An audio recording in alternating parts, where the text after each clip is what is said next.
It is a multifaceted problem that requires a number of approaches, and the last thing anyone should be doing, especially if you consider yourself a leftist, is to be vilifying aspects of the decriminalize aspect of it, or the march or movement towards harm reduction, or framing them that way.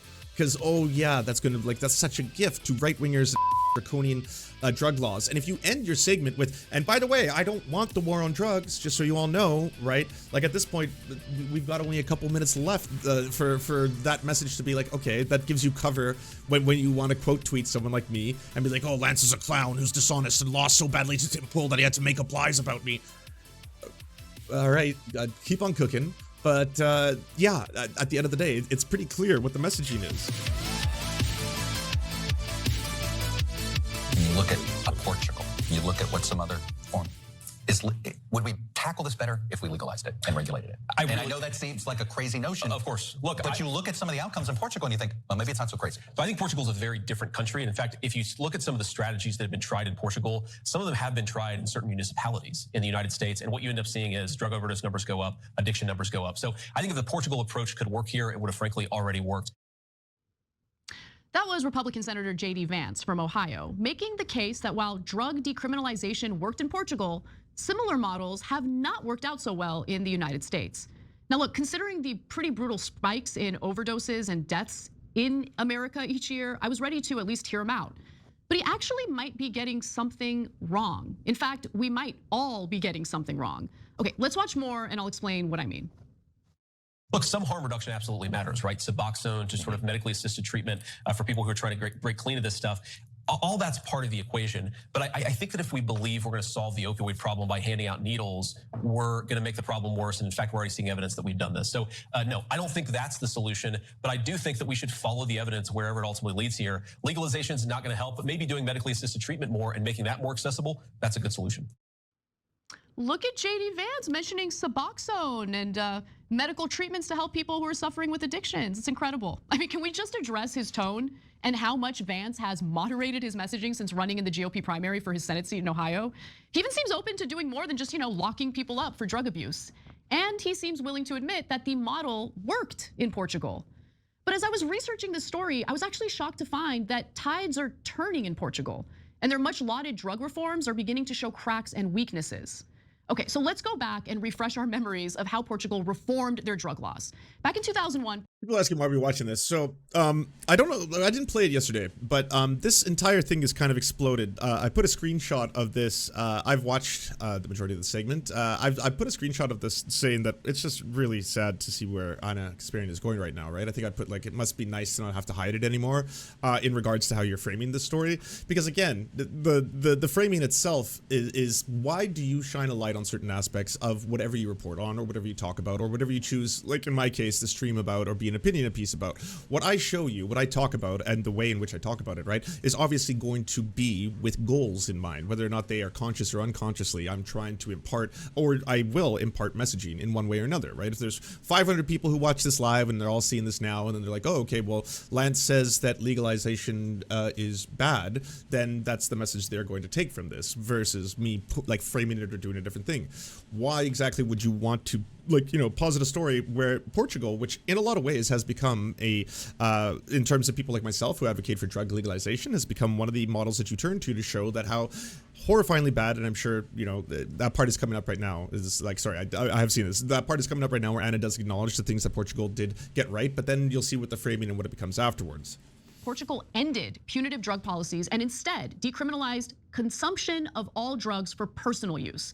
Consumption remains technically against the law, but instead of jail, people who misuse drugs are registered by police and referred to dissuasion commissions.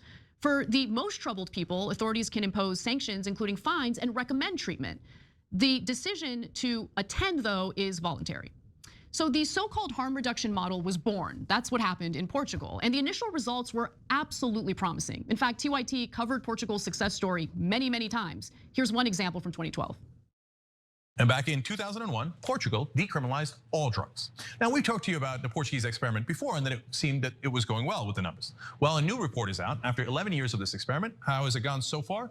Well, the numbers are in and they are astounding. The number of drug addicts being treated has dropped by half in Portugal. they cut the rate by 50%. What happened? I thought it was supposed to go up. No, there's far less drug addicts. And if you think that's an impressive number, drug-related diseases, including STDs and overdoses, have been reduced by an even greater number. Look, he wasn't lying. At that moment in time, August of 2012, data indicated that HIV transmission rates through shared syringes had plummeted. And other metrics illustrated the success of the decriminalization policy as well. From 2000 to 2008, prison populations fell by 16.5%. Overdose rates dropped as public funds flowed from jails to rehabilitation. There was no evidence of a feared surge in drug use. The decriminalization policy in Portugal was so successful that in 2009, while writing for the Cato Institute, Glenn Greenwald reported that, quote, none of the parade of horrors that decriminalization opponents in Portugal predicted and that decriminalization opponents around the world typically invoke has come to pass. And he was right about that. But things have unfortunately begun to shift in a scary direction. Officials in Portugal, including the very architect of decriminalization in the country, say they're noticing a steep spike in the number of people suffering from addiction. A newly released national survey suggests the percent of adults who have used illicit drugs increased to 12.8% in 2022. And that's up from 7.8% in 2001. In other words, there are now more adults reporting illicit drug use today compared to the year the decriminalization policy was implemented, with the very intention of lowering the prevalence of drug abuse. Well, one of the key factors when it comes to acts like this, harm reduction, if you will, is that you are looking to reduce the most severe effects of drug abuse, which happen to be overdoses. That's usually where we're going to start, and then we're going to work our way backwards. In the case of Portugal, yes, the numbers are astonishing. I'll pull up some more to talk about that as well. There is problems, as there is problems with any system in which you are not actually legalizing drugs. You're not actually solving the problem directly. What you're doing is you're removing the criminal penalties for users. In that case, people won't have their entire lives ruined. And you can start to work on things like, hey, the next step would be getting a safe supply so that people who do use are not going to die or overdose from it. You do want to have options available, and you should mass produce and distribute naloxone, since fentanyl is such a massive part of the drug war and the drug crisis that's happening. But right now, to use, and we're only starting, right? But to use a stat like that, be like, well, hey, look, it increased ever so slightly the amount of people who are using drugs. Well, we do also have to look at what about the criminalization from drugs? How many people were put into jail under the previous system versus now? How many people, have access to be able to get resources such as rehab, resources such as tools necessary in order to help them maybe combat their addiction or use other things? Have they been exposed to other options available to them or gone through more of a medical pathway than, say, a criminal one? Portugal is still doing better than some European countries, and drug use there is still below European averages. So you've got to look at it all in context, okay? Analysis by the Washington Post found that Portugal's prevalence of high-risk opioid use is higher than Germany's, but lower than that of France and Italy. But what about overdoses? Unfortunately, that's where things start to look pretty bleak. Overdose rates have hit 12-year highs and almost doubled in Lisbon from 2019 to 2023. Sewage samples in Lisbon show cocaine and ketamine detection is now among the highest in Europe, with elevated weekend rates suggesting party-heavy usage. Yeah, I think that suggestion is correct. Now in Porto, the collection of drug-related debris from city streets surged 24% between 2021 and 2022, with this year on track to far outpace the last. Crime, including robbery in public spaces, spiked 14% from 2021 to 2022. Arise police blame on increased drug use. And look, let's just pause for a second. That doesn't surprise me either. I like how people are like, I wonder what happened in that period of time that may have increased the amount of drug use and potential other statistics in crime. True, pandemic might play a little bit into the whole thing, but people who are addicted, especially if they're addicted to certain drugs like heroin, fentanyl, if they don't get their next fix, they become dope sick, and they could even die in some cases. And so they'll do anything to get the resources in order to get their hands on their next fix. All these dope sick junkies are hitting the streets trying to get their fix so they'll kill. So yeah, right now you're getting into the dehumanization aspect of the entire thing. And that's like, this is where we're starting to drift into, wow, yikesy territory. So that's why you'll notice, instances of burglaries and stuff like that kind of spike in relation to, or simultaneously with a spike. I want to take a break on this one for 2 seconds. From the Transform Drug Policy Foundation, let's learn some things. Drug decriminalization in Portugal, setting the record straight. What you need to know: drug-related deaths have remained below the EU average since 2001. The proposition of prisoner sentence for drugs has fallen from 40% to 15%. Rates of drug use have remained consistent below the EU average. This briefing updates our 2016 report of Portugal's groundbreaking reforms that marks the 20th anniversary of their introduction. In 2001, they decriminalized personal possession of all drugs as part of a wider reorientation of policy towards health that approaches possession of drugs for personal use instead treated as an administrative offense, meaning it is no longer punishable by imprisonment and does not result in a criminal record and associated stigma. Drugs are, however, still confiscated, and possession may result in administrative penalties such as fines or community service. Whether such a penalty is applied decided by the district level. The vast majority of instances, problematic drug use is not identified. Cases were simply suspended. Individuals referred to as commissions or overwhelmingly viewed their purpose as helping reduce and use the educate on drug risks. Okay, so drug-related deaths, and this one goes up to 2020. In 2001, Portuguese drug deaths were similar to EU average. While rates fell in Portugal following reform, they increased across the rest of Europe. In the same time frame for 2011 onward to Portugal and the rest of the EU, they've trended similarly, rising from 2015 to 2016. However, the gap between the two remains considerably wider than pre-reform. In real terms, drug death rates in Portugal remain some of the lowest in the EU, 6 deaths per million amongst the 15 to 64, compared to the EU average of 23.7 per million. They are practically incomparable to the 315 deaths per million aged 15 to 64 experienced in Scotland, which is over 50 times higher than the Portuguese rates. But you don't see a story on Scotland, do you? On Scotland's failed policies where they have not done harm reduction in the same way Portugal has. You wouldn't see that one, would you? Crime.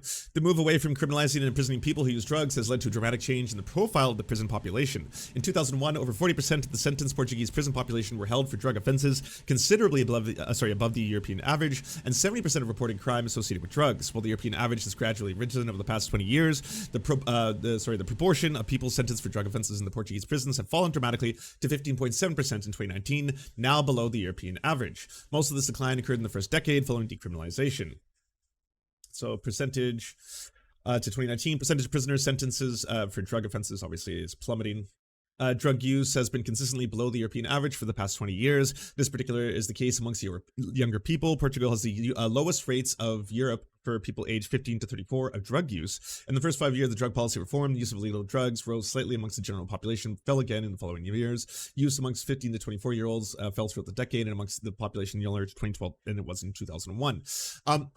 The long end of the short here is that, like, yes, there is going to be an increase during the pandemic between a handful of factors. That's not directly pointing towards a absolute failure. If anything, their model, like Anna was mentioning at the very start, should be emulated. Like those numbers they have achieved within a very short period of time are incredible. Absolutely incredible. I feel the same thing happens here in Vancouver. So in Vancouver, Canada, I have actually been at the front lines of the drug war. I lost my sister to ODs. I've lost one of my best friends to overdosing on fentanyl. I have had to inject people with naloxone. I have worked at like Insight in Canada. It is a very dangerous and scary and abusive place. Yes, there's no question that if you're dealing with people who are deeply addicted to drugs, they are not PC, they're not friendly, they're not nice. They scream obscenities at you. Yes, they could be violent, whatever the case. Nothing like to benefit from dehumanizing them, nothing to benefit from simply like saying that this is a problem where it's going to be like, oh, you know, these addicts will sort themselves out or whatever it is. You need to increase access to things like naloxone and naloxone kits that are life-saving, that have honestly been one of the reasons why the OD crisis wasn't as bad as it was in Vancouver. But what do you see JJ McCullough and the Conservatives in Canada do when there's all these overdoses that are taking place because of the rise of what? When I was looking at the charts, it's like, oh, this is because of the rise of fentanyl and the introduction of fentanyl into the markets. And as soon as that happens, yes, the rate of ODs just skyrockets, but that's not proof that the 4 pillars approach, the harm reduction approach of Vancouver, was a failure. In fact, if you look at the number, it goes down at first because of the harm reduction and the policies that were implemented in Vancouver. And then once fentanyl was introduced, boom, of course, the OD numbers spike. That's not indicative of like, well, and that's a failure of policy, clearly, right? It's like, no, we can track the reason for this. There's a global increase in ODs from fentanyl usage and its prevalence around the globe, right? Yes, you need things like free Narcan for all. Percentage of people using any illegal drug in the last year between all the countries, Portugal is amongst the lowest, especially amongst the lowest when it comes to lower age demographics. It's reduced HIV. Drug policy reform in Portugal included wide-reaching needle and syringe programs aimed at reducing risk of infection amongst people who inject drugs. In 2011, Portugal had 1,287 new HIV attributed to injecting drugs diagnoses, and over 50% of all new HIV diagnoses attributed to injecting drug use in the EU, despite having just 2% of the European population. Holy fuck.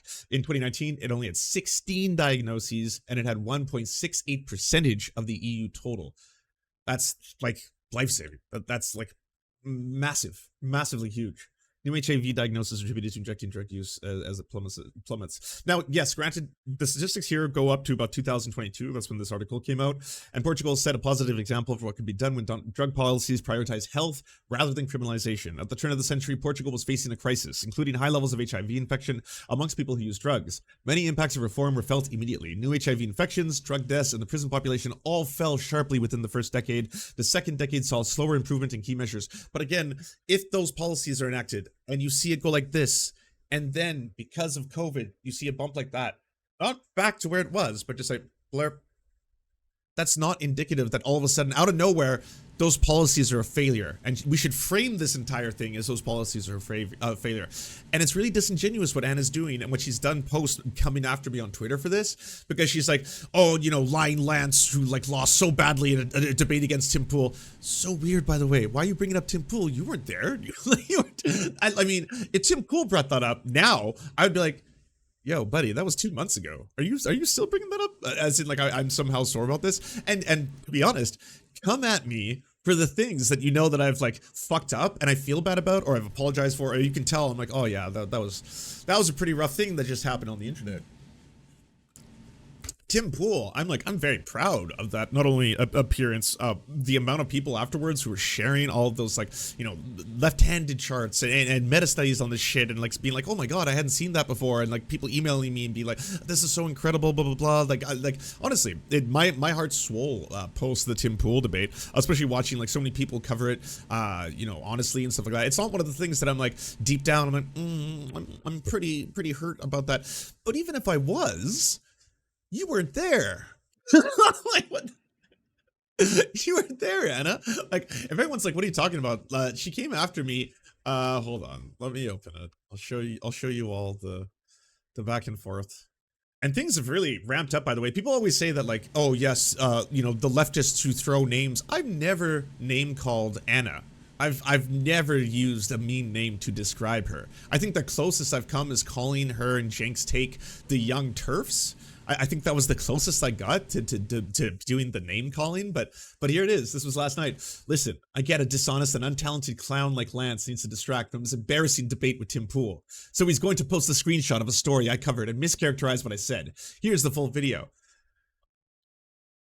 But you weren't there, even if that one really hurt me, even if I was like, God, I've really had a lot of trouble with this Tim Pool debate. Really looking for some release. Got to go after Anna Kasparian. Like, time to take down Anna for her Portugal takes.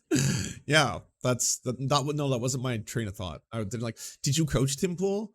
Did you help him? Were you speaking to Tim Pool under the beanie every now and then? Anna would be like, talk about abortion. Bring up abortion. Get Lance to say that he's for my body, my choice, even in the 9th month. That he's for just murdering viable babies. Get him to say that. I think I responded. Oh yeah. So I said, what does making a post about you have to do with me debating Tim Pool 2 months ago? I was seriously confused of all things. Like, why come at me for this? Come at me. And by the way, I did draw first blood to people being like, Anna's just going after Lance. It's pretty weird that she's been tweeting, like, it just kept going, like, all night, because I woke up the next day and I just saw, like, blah, blah, blah, blah, blah, retweet, quote, blah, blah, blah, blah, blah, like, all those things, and I was like, oh, there's been quite a bit. I had only had time to respond to, like, one of the first ones, where I was like, here's you kind of agreeing verbatim with almost everything I said during Tim Pool, you know, that kind of part.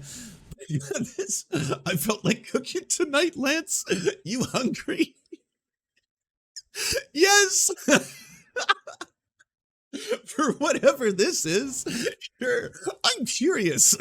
If nothing else, I don't know where you're going with this one. And I love that it's like, how do you do, fellow AAVE users? But you're not using it right. You're not, that's, oh God, oh wow, all right. Well, let her cook, and what she does cook, I will eat, consume, as if it was a foodstuffs. Let's have fun with this. I'll roll with it. Yeah. Yeah. I mean, I'm genuinely curious. And like, things kept going on too. I gotta show you one of the other ones that was sent to me, because like there was obviously some big timelines down this whole thing. Oh, and yeah, and there's some funny memes. I have seen the memes. Gotta scroll through. Oh, by the way, shout out to Sam Cedar, who was at the strike in the front lines. I'm just scrolling through these right now and saw that. And yeah, that's pretty fucking, that's incredible. I felt like cooking tonight. Let's see you hungry.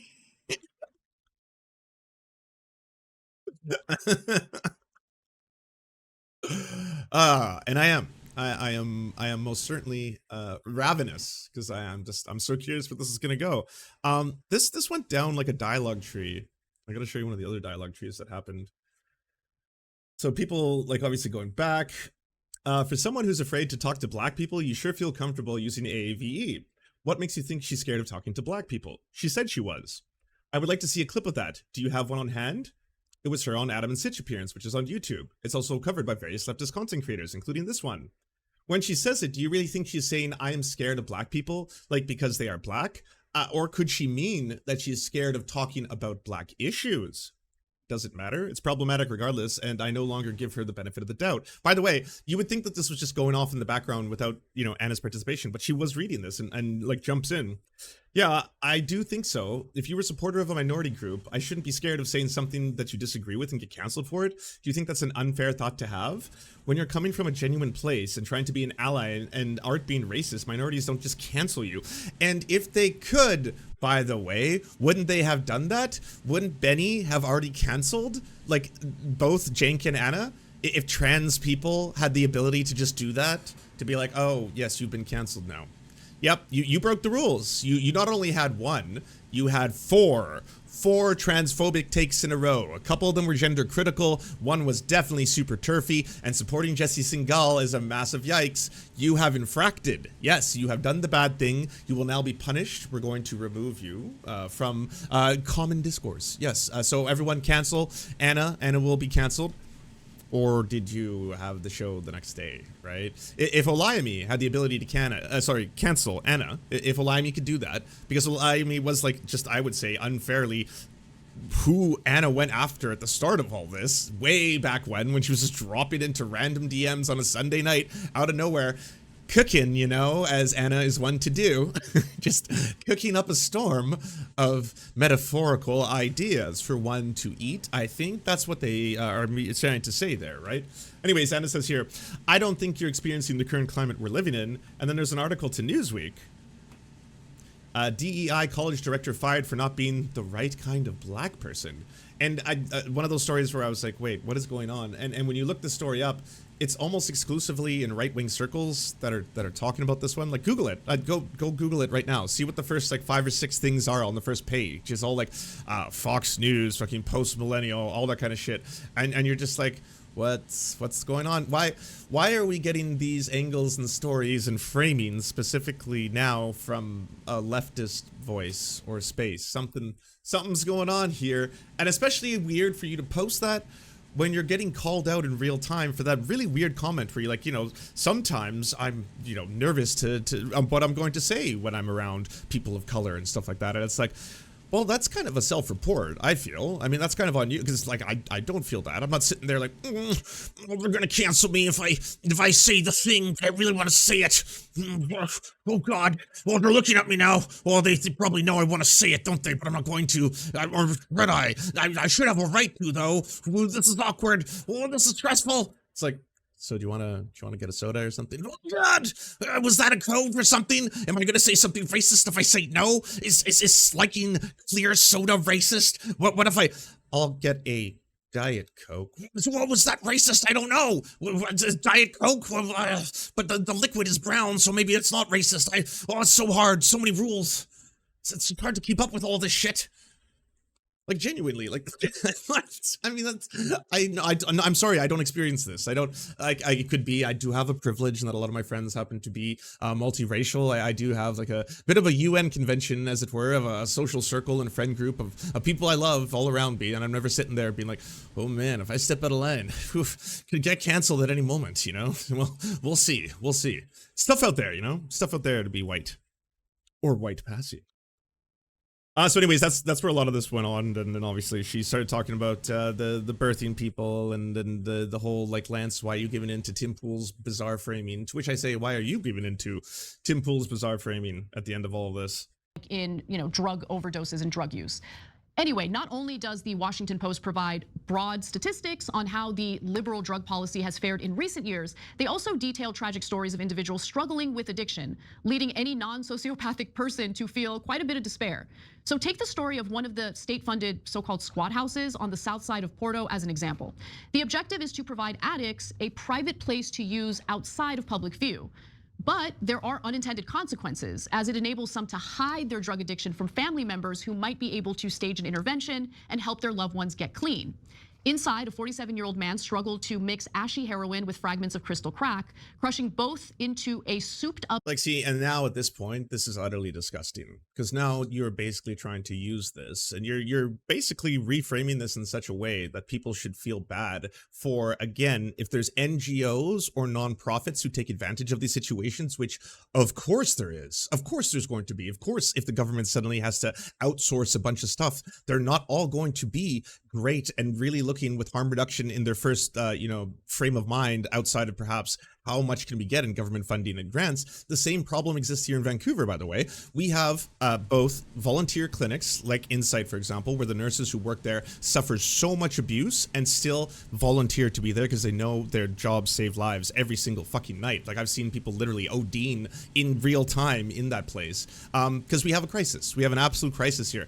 Every single policy that directs you towards vilifying drug users and trying to make things scarier for them, or making people think that they're going to be just, people who cannot control themselves and want to hurt and commit violence and steal just to get that next fix, the junkies on the street, that is counterproductive. Like, you need to have safe environments with access to a lot of life-saving stuff, such as naloxone. And there should be situations where people can go to safely inject. And the government in Vancouver, because of fear-mongering, has had massive cuts to these programs. They have had to shut down some of the programs that existed where people, yes, would have life-saving support if they were about to overdose, because people can successfully say, it's out of control. Like, you can vilify the homeless and the poor in Vancouver in such a way that now people will look at that and be like, oh, well, then this is clearly harm reduction and the failure of harm reduction. And look how disgusting things are getting. And come on, you have to be able to truly feel sympathy for these people. Like, look at how bad things have gotten in this one,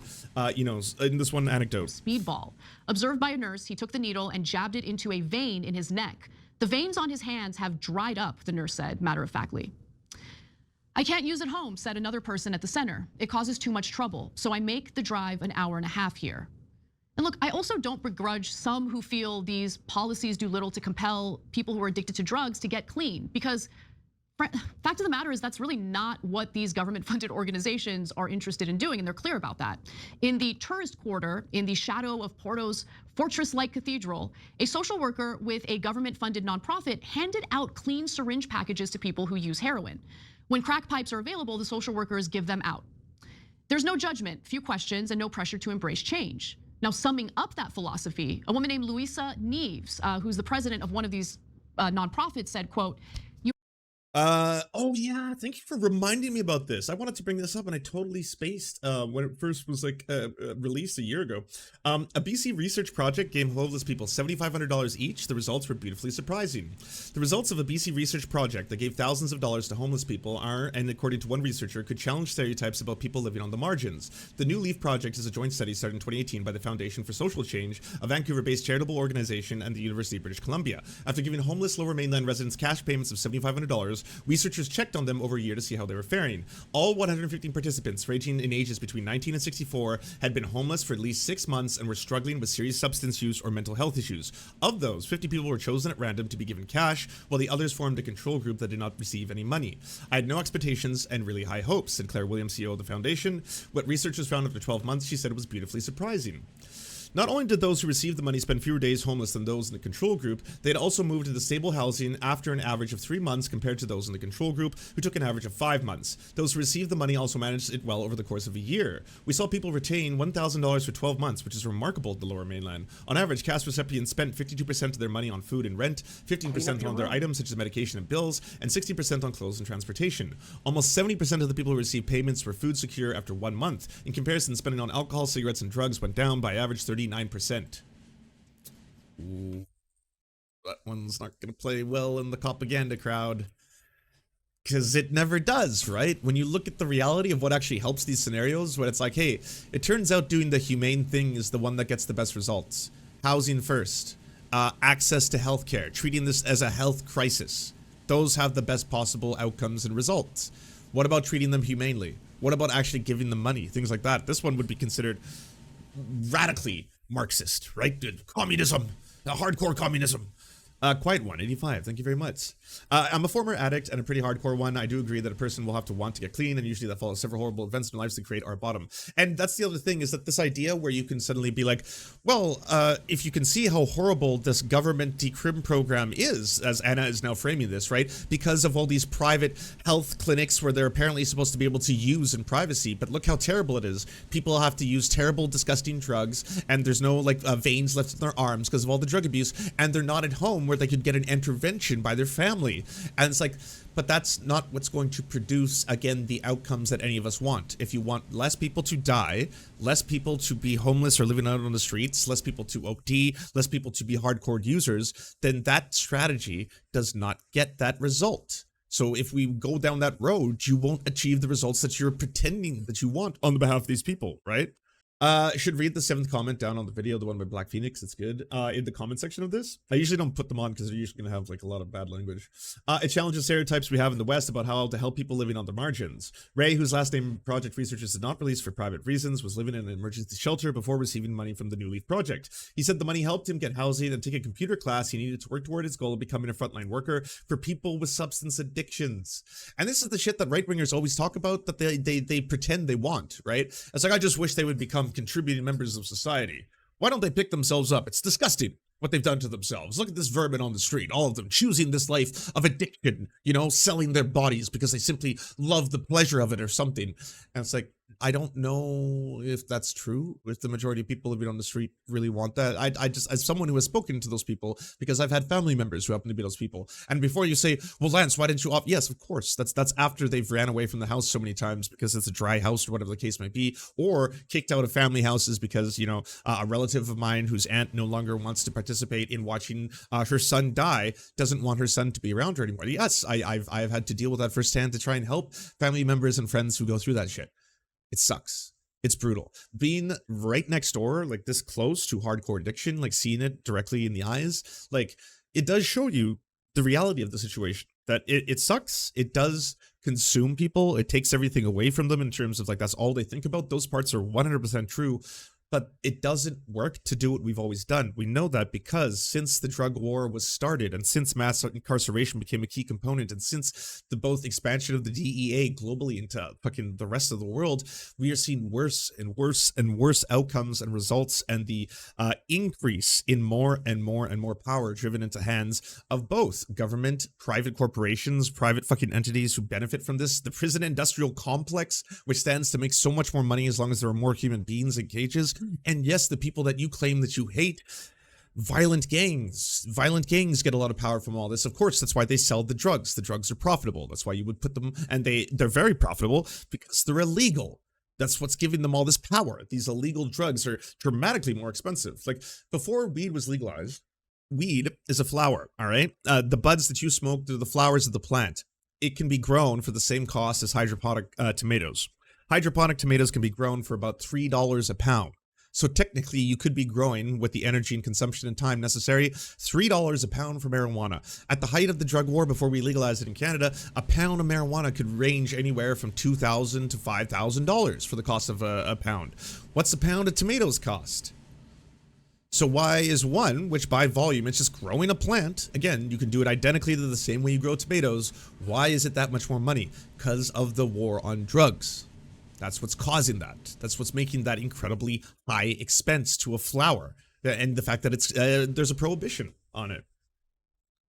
And so poking holes in decriminalization projects, and this one is like, This one's insidious. This one sucks in the same way that, like, you know, Benny had a really good point when she was talking about how Anna is more dangerous if she is taking TERF talking points and transphobic talking points, because her audiences are going to think that this is a normalized, you know, take. And the right is obviously going to publish their things where they have justification from the left to say lies. Like, hey, by the way, puberty blockers may cause irreparable damage to children. Now the right can say that. Now they can bring that up when they give fucking, you know, appeals to the fucking legislation that has been passed against trans people.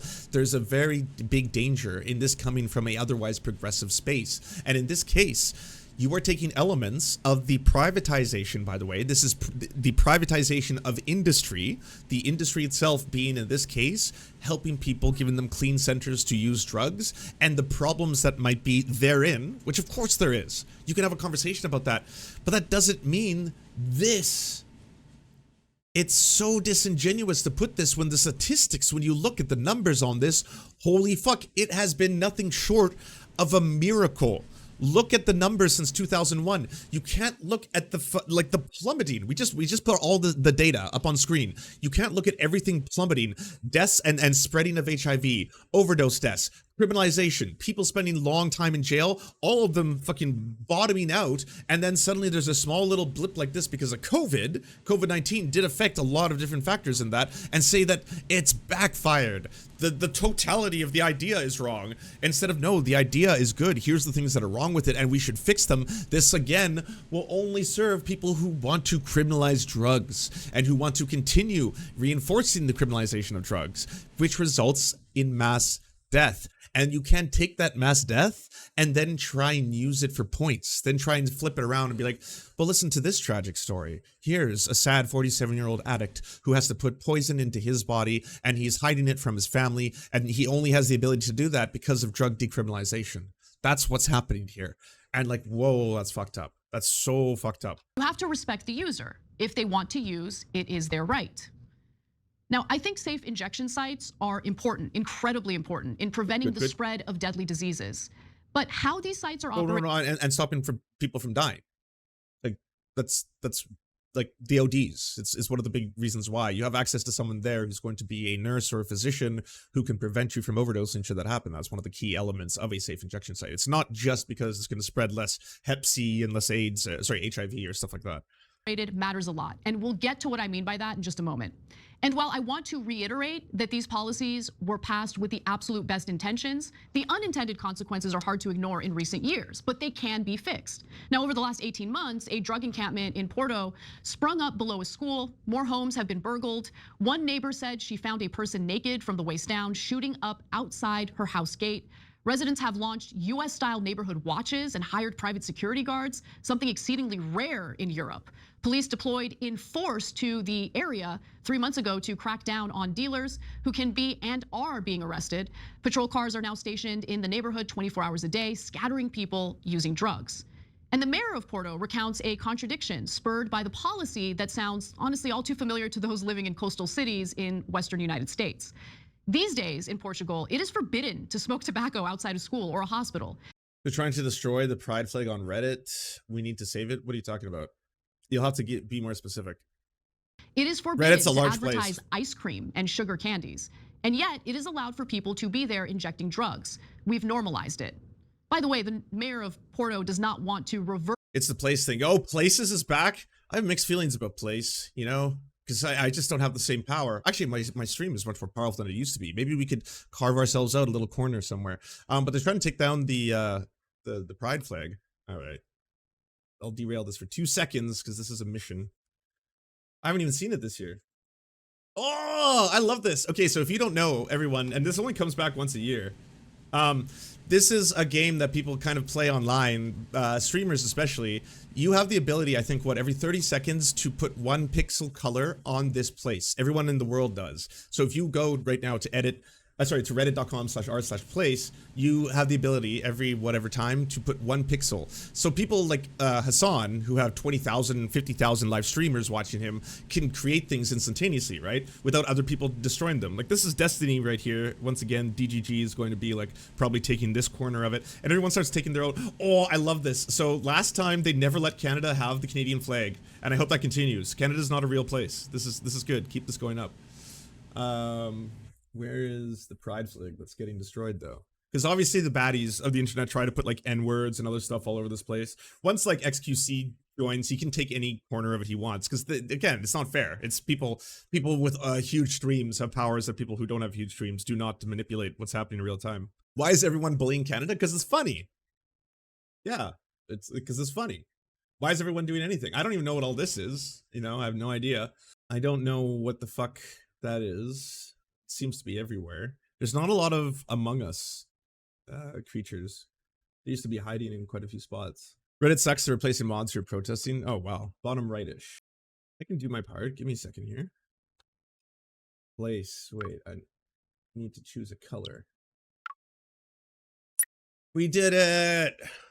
We did it. We maintained. Gayification has been achieved. I helped. It's 5 minutes. Wow, 5 minutes per thing. That's a long wait. Hey, there's like almost 600 people watching. I should see 600 dots disappear. Everyone participate, help out, help the cause. You know, don't let the baddies win. Don't let the hate crime take place. They're trying to destroy the pride because they hate us. But we can get it back as long as we all put pixels on a screen. The stakes have never been higher. This is real praxis. Right now, this is the revolution. It's the revolution. It's happening in real time. Everybody, you can participate. Do it. Go right now to reddit.com/r/place and add your pixel to the cause. Mine's still holding strong. Mine is still yellow. I've contributed one yellow pixel. You know, the flag's in the bottom rightish corner. I'll zoom out a bit. Maybe that'll help. So the flag is here near the word Tetris, which is spelt kind of strange. Oh no, it's reforming. But near the word Tetris and Osu, you'll see the pride flag in the corner here. And clearly there's a battle going on. Clearly the baddies want to destroy this thing. You can tell they're working their best to do it, but not today. Not today. All of you can go there and add 1 pixel and participate. In 3 minutes and 39 seconds, I'll be able to do one part, you know? You did your part. Good job, Winston. I can see it somewhere, you know? Lost if only it was that simple. I know. Well, it's kind of like the idea of like, oh, well, you know, we ended racism by voting for Barack Obama. That's a good thing. So yeah, that's praxis. That's what that is. So go forth, everybody. Defend the pride flag from the baddies who are trying to destroy it in real time. Only you can do this. I noticed that there seems to be, I can't tell for sure, but there seems to be now a better prevalence of color. I think that you're doing good work, everybody. I think at least 100 of you probably went over there and then got rid of some pixels. It looks to be a little better. I think we're doing it. You know, you did your part. Damn, good. Yeah, there's a new place. There's a new place, and because I don't have the ability to craft out my own corner, I'm trying my best to help out with the rainbow one. There are no trans flags in there. Let's see. Ah, see, you did. I think you did something. It looks way better than it did before. Before, this whole corner was also kind of scuffed, and this corner too. I feel like maybe we cleaned up the right side. Maybe that's it. Either way, good job. Good job, chat. High fives, bro fists. I have no magnitude of measuring if that actually happened or we did anything, but I'm gonna pretend. I want just to have that kind of, you know, what is it? Not self-doubt. When you convince yourself of something, even though it might not be true, it'll come to me. We can work in shifts. It's 2 a.m. Oh, it's 10:22 a.m. in Germany. 12:22 a.m. in Germany. Good. Yes, go there. Help out. I don't see a trans flag. I don't see a pansexual flag. Kind of upsets me. No representation for the pan boys. I don't see. Oh, we got dicks, and dicks is in rainbow colors. That one's pretty cool. I'm gonna count this. This counts. You know, it speaks for all dicks. You know, man dick, woman dick, even non-binary dick. Yes, woke dick, the wokest dick of all. Yeah, look, the flag is. Oh, look, we did it. We definitely made an effect. Fam, friends, we definitely did something. Follow you, if we had at least 100 or 200 people, you can tell it's a lot better now. We've contributed. Look at this place. You're doing it. You're doing it. Every single one of you. You're making it happen. You know. You mean dreaming? The Amakan dream that you got to be sleeping to believe. That sounds kind of like waking life, right? Being consciously awake in a dream. Have you ever had a dream, Neo, that you thought was so real? This is good. Well done. I'm proud of you all. I think we did something. We can have some accomplishment. Mission complete. Queers and allies +1. Baddies and fascies, -1. Yeah, there you go. We'll come back to it. Gotta finish this Kasparian and Portugal, just to be able to say that I in good faith played the whole thing. Okay, I didn't cut things out of context. First, the decriminalization law in Portugal, but he is calling for some tweaks, and we'll get to that in just a moment. Now, even the head of Portugal's National Institute on Drug Use and the very architect of the decriminalization policy in the country admitted to local press in December that, quote, "What we have today no longer serves as an example to anyone." His words, not mine.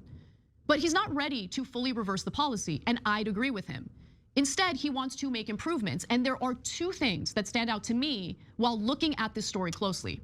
For one, the program started with the government carrying out services following decriminalization, but later outsourced the work to nonprofits. So Portugal decentralized its drug oversight operation in 2012.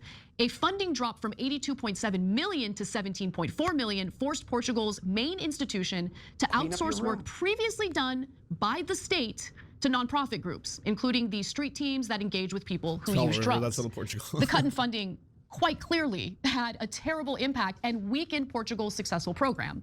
Also, speaking from personal experience here in Los Angeles, leaning on publicly funded nonprofits to carry out the job is a terrible idea. For one, there tends to be a lot of waste. Just look at the insane six-figure salaries of the executives for these nonprofits and how much money they take home every year, paid for by the taxpayer, of course. Also, these nonprofits would no longer serve a purpose and would no longer receive. Oh, the paid for the taxpayer part, I'm not against. And if the funding has been lowered, you're going to get lower quality and performance from what you're going to achieve from a nonprofit. But absolutely, if you don't want them, by all means, start a actual government-centered program with oversight and transparency that can 100% get you the best possible outcomes for your dollar. If that's what you want to go down and that's a road, do that. I would personally, if I was just being asked, suggest reaching out to a lot of organizations that already do this kind of on-the-ground work. For example, there's a lot of organizations in the downtown east side of Vancouver that work voluntarily to make sure that people aren't overdosing on the streets. And, they would have a much better outreach and ability to reach a lot more people, say, than people who are just starting from scratch, trying to figure out what exactly is going on. Government grants if drug abuse issues were solved. We certainly wouldn't need as many of them if these issues were mitigated through other means. There's an inevitable conflict of interest, and I'd rather have a centralized government program. Luckily, Portugal is headed in the right direction and is now moving to create a new institute aimed at reinvigorating its drug prevention programs. As with many liberal US cities, Portugal's lack of emphasis on rehabilitation while pursuing harm reduction strategies is also proving to be a problem. The number of users being funneled into drug treatment in Portugal has sharply fallen, going from a peak of 1,150 in 2015 to 352 in 2021, the most recent year available. And what about so-called dissuasion commissions? By the way, like the idea with a lot of these, harm reduction included, and the idea being not to dehumanize other human beings for their drug use, especially in ways that gets people justifiably angry in such a way that they're actually going to pass really like draconian legislation towards these groups. But like, you want people to survive. We want to reduce the amount of people who are dying from overdoses. We want to reduce the amount of people. This is part of harm reduction. It cannot be solely through the lens of, oh, by the way, are people checking into rehab or getting clean or not using drugs anymore? Like that is always going to be an unrealistic outcome. You have to look at this again as a health crisis, and that's going to be the approach that you seek. You give people access to safe environments to do drugs safely, which has shown itself to have really good effects in lowering the amount of people who die and also the amount of transfer of HIV that comes from needle use. You start with that and you give the options to people when they're in that environment, if they want to, of course, because it has to come from, every addict will tell you this, it has to be when an addict decides to stop being the addict that you're going to have the best rates of success versus, hey, are we just going to force you to try and do something against your will? And then what's the recidivism rate going to be, right? Commissions I mentioned earlier that are supposed to, talk to people and try to encourage them to get clean. Well, of 24 street people who, by the way, that's the Washington Post's wording, not mine, but of the 24 people who use drugs and were asked by the Post, not one said they'd ever appeared before one of Portugal's dissuasion commissions envisioned as conduits to funnel people with addiction into rehab.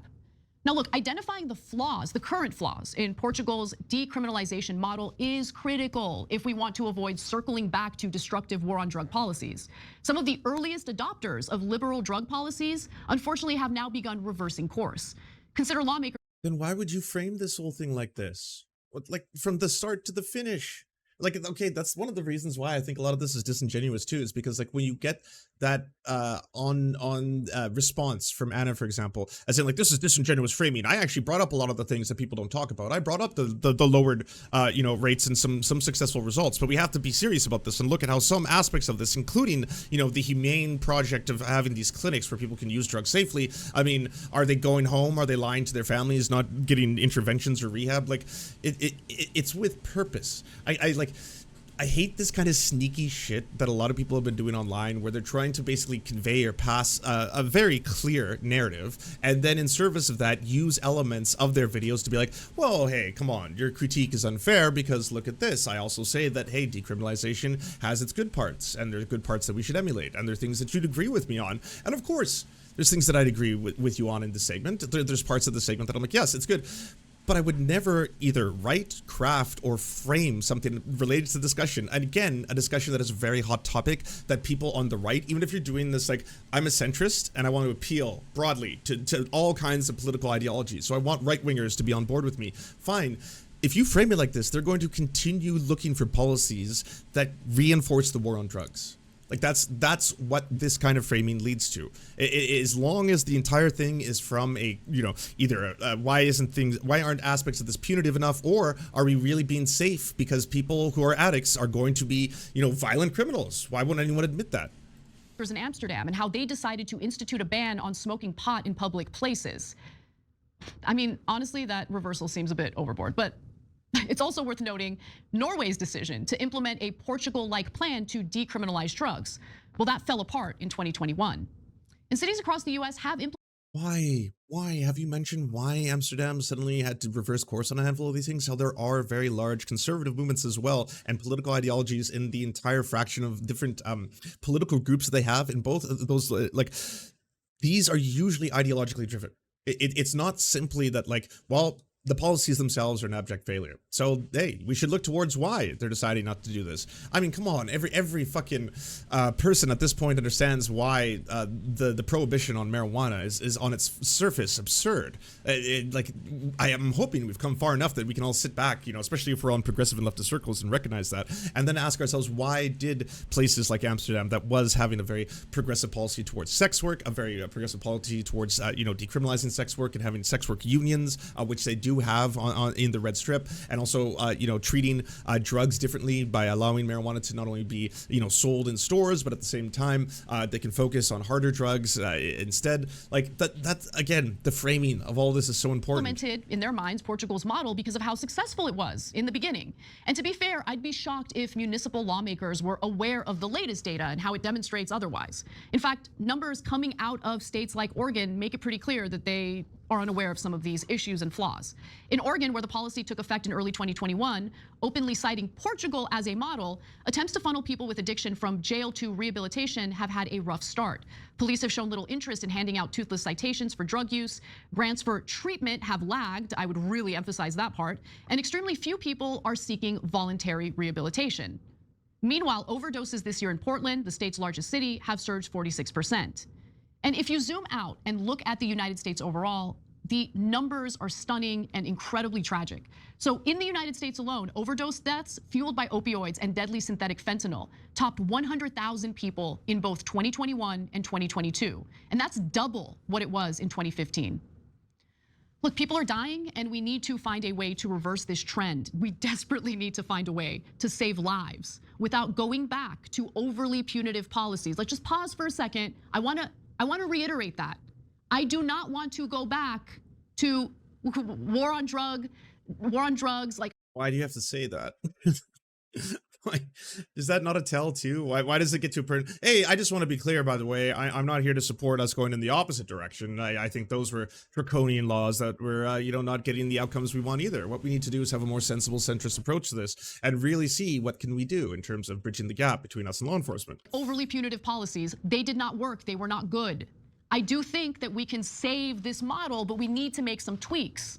The problem is people are unwilling to ever admit that something isn't really going as well as we thought it was going, or that there might be some flaws that we might want to work on. Because if we don't learn from Portugal's mistakes or our own, we definitely will go to war on drug policies and mass incarceration that, again, does nothing to actually deal with. No, you're in that now. That's what America's doing. That's, yeah. So we're currently, like, the war on drugs hasn't ended. It hasn't been called off. Even under, Sleepy Joe, there has not been like anything dramatically in any direction being taken on in order to slow or prevent this, amazingly horrifying tragedy. Like, just incredible, just devastatingly high numbers that you see in terms of people overdosing and stuff like that. It's like, holy fuck, yeah. This entire system has been such an abject failure that we do need to take radical approaches to this. Places do need to start and utilize pilot programs that may not already have, direct government support. I mean, that's why people on the streets in the downtown east side have been taking it upon themselves. Like, when they don't have support from government programs or funding or stuff like that, they're on the streets with naloxone kits and tents, and they're out there at 3 a.m. Trying to save as many lives as they can, right?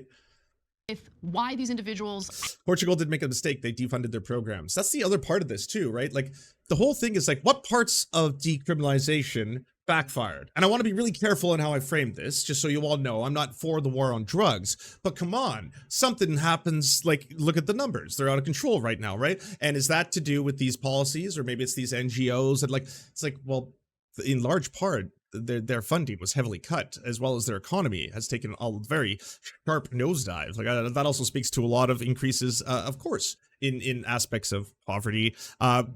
Portugal was very heavily hit by COVID when the tourism industry completely fucking vanished for a short little while in that country. It was obviously devastating to aspects and sectors of their economy, which, yes, will lead to, as there is inflation, it's going to lead to more people who are going to not be able to afford rent, and more people who are going to be evicted, which leads to more people being homeless. And yes, people are on the street. They are going to start being exposed to and or having access to drugs and utilizing drugs. Like, it is a multifaceted problem that requires a number of approaches.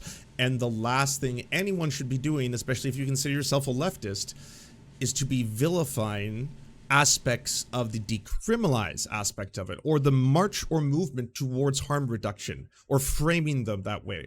Because, oh yeah, that's such a gift to right-wingers and fucking draconian drug laws. And if you end your segment with, and by the way, I don't want the war on drugs, just so you all know, right? Like, at this point, we've got only a couple minutes left for that message to be like, okay, that gives you cover when you want to quote tweet someone like me and be like, oh, Lance is a clown who's dishonest and lost so badly to Tim Pool that he had to make up lies about me.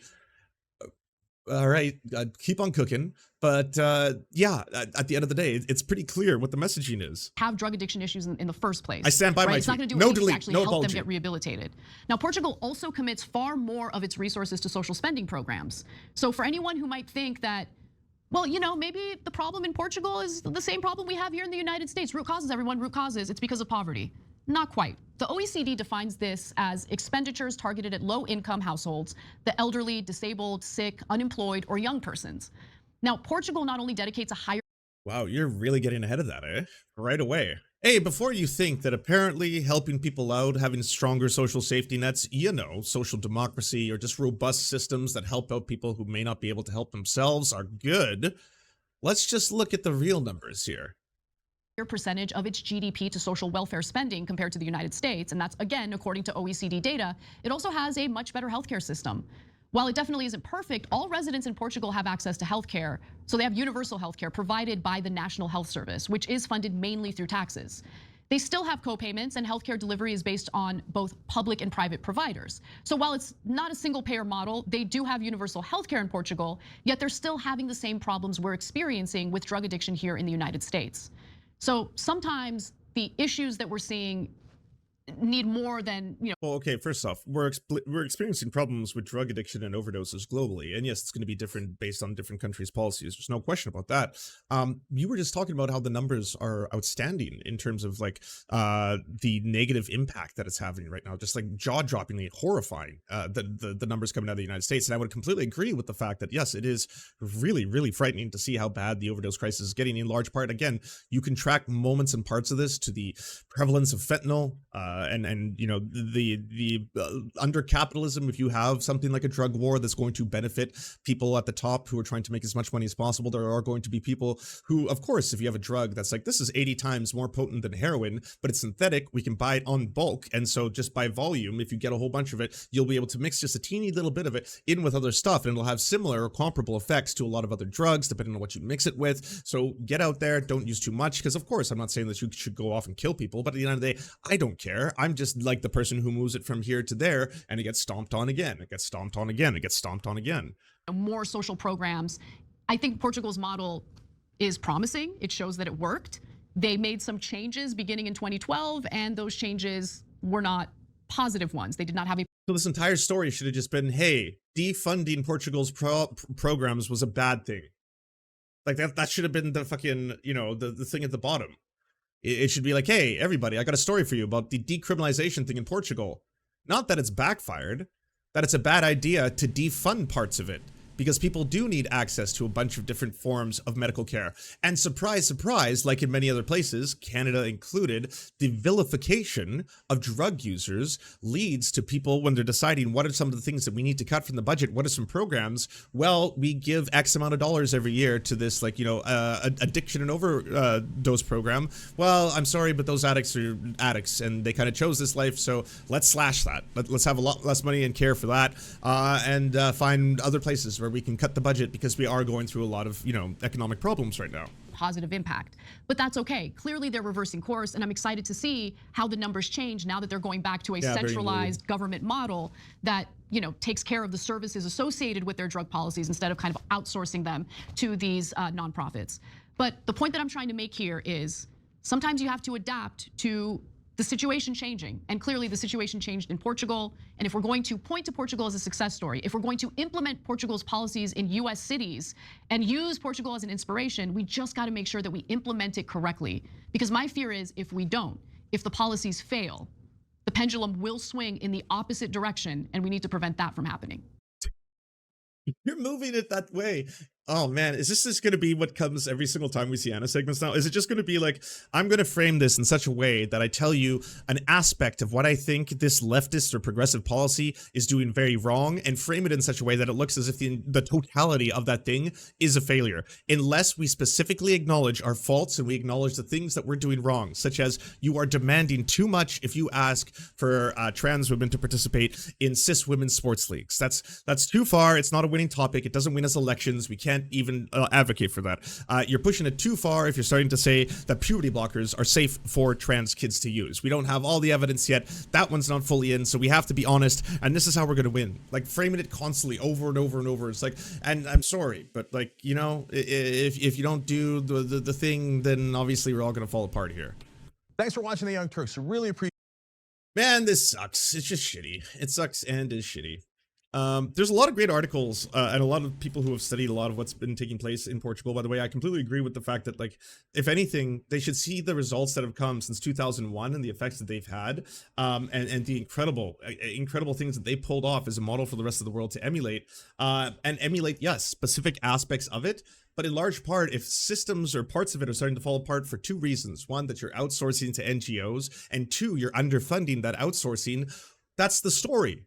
It's not the decriminalization of drugs in Portugal has failed. It's like, hey, these aspects of it, again, privatization and the outsourcing to private companies and NGOs, and also underfunding those same companies is resulting in X. Okay, well then that's what we have to talk about. You know, the framing of this is so incredibly important. And it's also just kind of like disingenuous, honestly, at this point, to keep hearing that, like, oh no, I'm not taking like a turfy or a transphobic take. I'm just trying to help us win elections, or I'm not taking, you know, a propaganda or an anti-harm reduction or anti-decriminalization take. I just want us to win elections or win, you know, in the conversation by presenting it in such a way to my audience. Because again, it's your audience. If I did a show on Portugal and decriminalization rates, and I intentionally was just talking to everybody and was like, so just so you know, there's aspects of it that, while it was supposed to be good at the start, and it's gotten kind of fucked. And here's the things that are really fucked up about it. Now, I'm going to be truthful and acknowledge that, like, these are NGOs and these are, like, you know, programs that, you know, they outsource to NGOs. I'll be honest about that aspect. But we gotta just be real here and look at this. What parts of this entire program are failing? And it seems if a couple parts are failing, well, let's just reassess. And if we're not careful, the pendulum will swing in the opposite direction, as in the things that we haven't implemented in the United States at all could potentially not happen if what happens in Portugal is bad. Like, the US doesn't have the harm reduction system that Portugal does in its totality. There might be pockets where experiments have happened, just like in Canada, there are pockets where experiments have happened in British Columbia and Vancouver specifically, and the downtown east side, where we have tried pilot programs, and some have been, yes, very successful and reduced the amount of people dying from overdoses by very large magnitudes. But it's only a start. It's an underfunded thing that requires a lot more work, you know? Outreach programs and the humanization of addicts, access to a whole bunch of different things, especially, and yeah, hey, I'm totally for alternative, addiction recovery centers as well that are controversial if there's been shown to have a lot of luck in things like ayahuasca therapy or ibogaine therapy, or the use of like psychedelics or mescaline under supervision of a trained professional in order to try and help people who struggle with addiction. I am for trying experimental things that work. If they have results, they can be clinically proven, especially in like double-blind studies in labs, to actually be able to be used as part of a therapy. Then yeah, of course, by all means, go forward with that kind of shit. Ooh. Yeah, it sucks. Do you enjoy the Serfs but prefer not to have to use your eyeballs? Many are saying this. Well, we've got the solution for you. It's the Serf Times in podcast form. Available on most major podcasting networks now. If you enjoy it, please consider leaving a good review and feedback, because it really helps the show out, apparently, and it's free, just like the podcast. Thank you kindly to our Lord and Saviors Peyton L. Just and Xander Corvus. Without you, we are nothing. And now, a shout out to our Knights of the Square Table.